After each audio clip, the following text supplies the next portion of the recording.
Vertical E R P applications. ഇന്നലെ നമ്മൾ vertical E R P just പറഞ്ഞപ്പോൾ ഒരു കുറയാണ് എന്താണ്, വാട്ട് ഈസ് ഇറ്റ്, അതിൻ്റെ അഡ്വാൻറ്റേജ് എന്താണ്, അതിൻ്റെ ഡിസഡ്വാൻറ്റേജ് എന്താണെന്നുള്ളത്.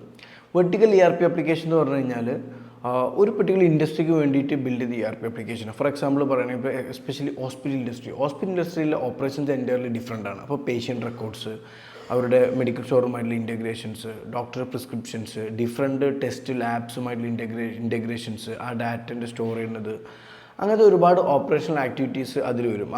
ആ ഓപ്പറേഷൻസും അതിൻ്റെ മാനേജ്മെൻറ്റും കാര്യങ്ങളും വെർട്ടിക്കലിൽ. അപ്പം ഇങ്ങനെ അതിന് വേണ്ടി ഒരു പെർട്ടിക്കുലർ ഇൻഡസ്ട്രിക്ക് വേണ്ടി ബിൽഡ് ആവുന്ന ആപ്ലിക്കേഷനാണ് vertical E R P applications എന്ന് പറയുന്നത്. ഇപ്പോൾ നോർമലി അത് ഹോസ്പിറ്റൽസിനുണ്ടാവാം, സ്കൂൾസിന് കാണാം, അതുപോലെ തന്നെ ഡിഫറെൻറ്റ് പല ഇപ്പം വർക്ക്ഷോപ്സിനൊക്കെ വെർട്ടിക്കലായിട്ടുള്ള ആപ്ലിക്കേഷൻസ് അവൈലബിൾ ആണ്. അതിന് അഡ്വാൻറ്റേജ് എന്താണെന്ന് വെച്ച് കഴിഞ്ഞാൽ നമ്മളൊരു ഒരു ബിസിനസ് സ്റ്റാർട്ട് ചെയ്യണമെങ്കിൽ ഡയറക്റ്റ് നമ്മൾ ആ ഒരു ആപ്ലിക്കേഷൻ എടുക്കുകയാണെങ്കിൽ നമ്മൾ ഡയറക്റ്റ് അതിലോട്ട് പെട്ടെന്ന് ക്വിക്കായിട്ട് അഡോപ്റ്റ് ചെയ്യാൻ പറ്റും. എന്താണോ അതിൻ്റെ പ്രോസസ് ഫ്ലോ കാര്യങ്ങളൊക്കെ ക്വിക്കായിട്ട് അക്സെപ്റ്റ് ചെയ്യണമെങ്കിൽ നമുക്ക് പെട്ടെന്ന് ഈസിയായിട്ട് വർക്ക് ചെയ്യാൻ പറ്റും. അതിൻ്റെ ഡിസഡ്വാൻറ്റേജ് എന്ന് വെച്ച് കഴിഞ്ഞാൽ ഇപ്പോൾ കാണുന്ന പല വെർട്ടിക്കൽസും ഒരു 10 years മുമ്പ് ബിൽഡ് ചെയ്തതാണ്. കാരണം വെർട്ടിക്കൽ എപ്പോഴും അതിൻ്റെ ഫീച്ചർ വന്ന് മെച്ചുവർഡായി വരികയാണ് ചെയ്യുക.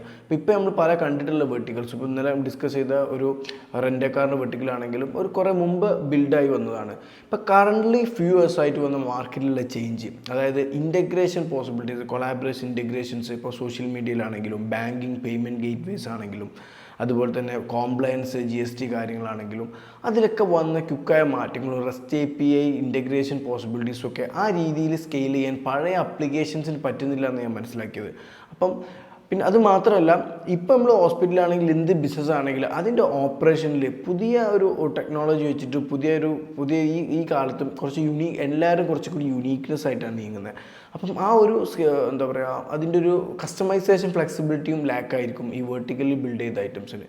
അപ്പം ഇത് രണ്ടുമാണ് അതിൻ്റെ ഒരു ഡിസഡ്വാൻറ്റേജ് ആയിട്ട് നമുക്ക് പറയുന്നത്. പക്ഷേ ഇപ്പോൾ സോഹോ ഒരു ഹോസ്പിറ്റൽ ഇൻഡസ്ട്രിക്ക് പറ്റിയൊരു വെർട്ടിക്കൽ റിലീസ് ചെയ്തിട്ടുണ്ട്, സോഹോ ഫോർ ഹോസ്പിറ്റൽ മെഡിക്കൽ ആ ഒരു ഫീൽഡിന് വേണ്ടിയിട്ട്. അപ്പം മേ ബി അത് ന്യൂ ജെൻ വെർട്ടിക്കലാണ്, അപ്പോൾ പെട്ടെന്ന് അഡോപ്റ്റ് ചെയ്യാൻ പറ്റും. ഇപ്പം ഇനി വരാൻ പോകുന്ന വെർട്ടിക്കൽസിലൊക്കെ ആപ്ലിക്കേഷൻ പുതിയ REST API ഒക്കെ അവൈലബിൾ ആയിട്ടുള്ള ആപ്ലിക്കേഷൻസ് വരികയാണെങ്കിൽ അത് ഒന്നും കൂടി ഈസി അഡോപ്ഷൻ എളുപ്പമായിരിക്കും.